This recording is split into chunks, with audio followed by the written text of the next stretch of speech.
Hello and welcome to this Studio Brutal video. This is a real quick one to let you know how I made this dub techno drum pan that you can hear in the background. You can see the MIDI for it here and all the processing and stuff like that. And I'm going to be giving away the file as well, so you don't have to make it yourself. You can just download that file and see how it's all done. I'll do that in a bit, but yeah, first let's get into it. Please, if you can, like and subscribe. It really helps us out, all that stuff. Leave a comment. So yeah, let's get into it. Basically, to make a dub techno thing like this, I'm not going to go too much into the chords. I'm going to mute them for now because I've done loads of videos on chords. I'm just going to focus on the drum pattern, which you can see here.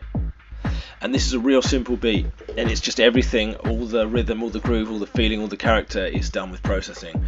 It is literally just a kick, normal kick, clap on 4 and 2, standard offbeat hi-hat.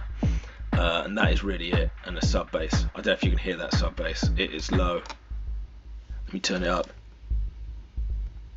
I hope you got good headphones, but if not, you can download the file anyway and get into it later. So yeah, so basically what we've got here is a very simple setup where I've got a drum rack. I've got 2 sends on it. I don't know if you knew that you can get a sends on a drum rack. Probably a lot of people do, but in case you don't, you can click on the R down here and it brings up effects, and you can add like sends like you would, you know, like send tracks, but just for the drum rack. And here I've added a reverb, and I've added this echo unit, which is followed by an auto filter, which is followed by an overdrive. So the echo, I don't think that's quite, it's not very loud. So basically it's got this really washy echo, so all the everything is being delayed and reverb and fed back, but it's got this, it's like sweeping auto filter on it as well, and then overdrive, and so that's going on in the background, which is like adding these layers of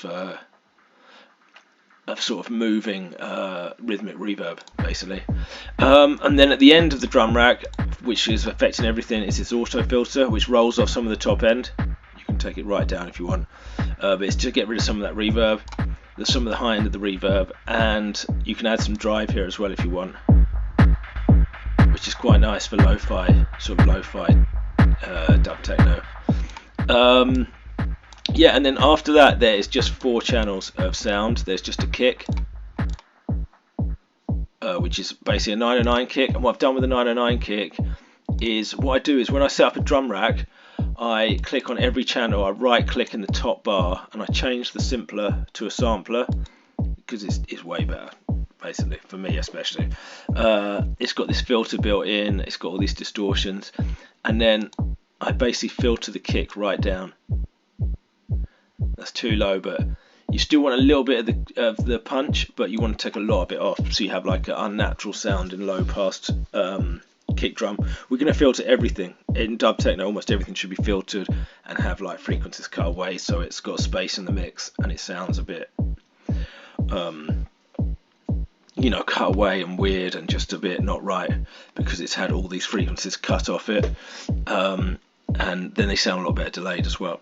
So yeah, so I'm taking the top end off and I'm adding distortion. That's too much distortion, but so you cut it right down. Then I'm adding more distortion with an overdrive, and then I'm adding more distortion with an auto filter,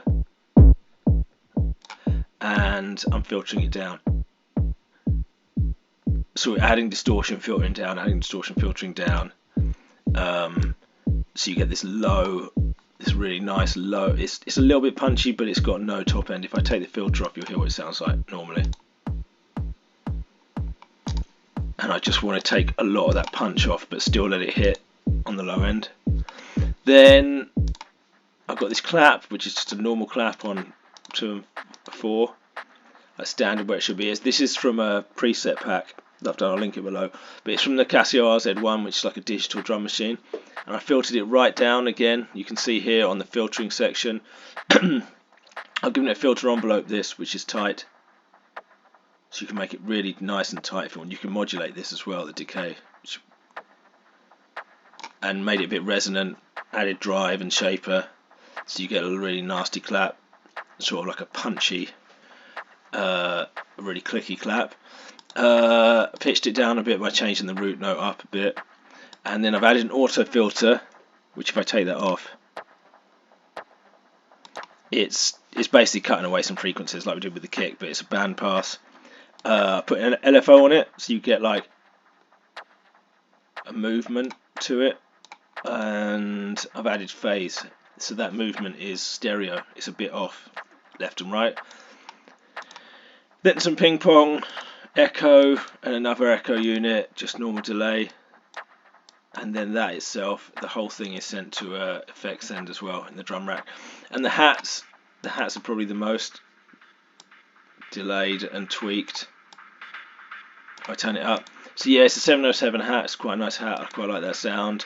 I've band passed it about 3 times, I think, in the sampler and distorted it, so you can get it like, you know, that weird unnatural sounding vibe. Again, the auto filter is like the clap. It's got some LFO on it. If I turn it up, you can hear it.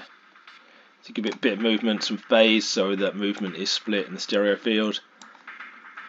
And then some delay with the echo unit. Another filter. This one's a low pass to take the top end off it. If it's a bit too much. It's like a normal techno track, normal hi-hats. I want it turned down with a bit of movement, so this filter moves. You can see on the LFO. Another echo unit and reverb. And then an EQ to push the hats where I wanted to push them. So you've got these really nice moving hats. And then here you have got the 808, which I'll turn up and add some distortion on. I don't know if you can hear that, it's so low. If I turn it up, you should be able to hear it. It's basically an 808, and what I've done is I've cut the transient off the front. So it's just a booming subtail, filtered it down, driven it here, added shaper, added some echo, reverb on the echo unit, some more reverb, and you get some auto filter here with drive. If I turn the drive up,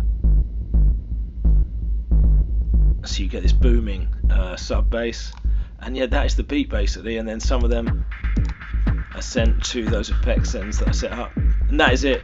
4 really simple samples, and just treat it, and really simple sort of almost house beat, kick snare or kick clap with some hi-hats in and some sub bass. And yeah, then I've just added these chords over the top. You can see the chord. I'll show you the chord MIDI here real quick, but you can look at the file. I won't go into the chords like I said too much. You can look in the file for these. That's in the download section. So yeah, that is it. That is it for making a dub techno beat. Obviously you can go wherever you want with this. You can change all the effects and tweak them as well. But yeah, I wanted to do something just with samples basically, and just a drum beat, so you can see the drum programming, which is just really simple. The only thing complicated, well, not complicated but different, is some of the sub bass are off grid. You can see there, so it's got a bit of groove and funk to it. And then obviously that offness will be picked up by the delays as well. So yeah, that's it. That is how you set up a dub techno drum beat, drum pattern in Ableton Live. Yeah, I'll link all the samples and the file and everything below. And yeah, I hope you found this useful. If you've got any comments, please let me know, or any requests for future packs. And yeah, please leave me them in the comments below.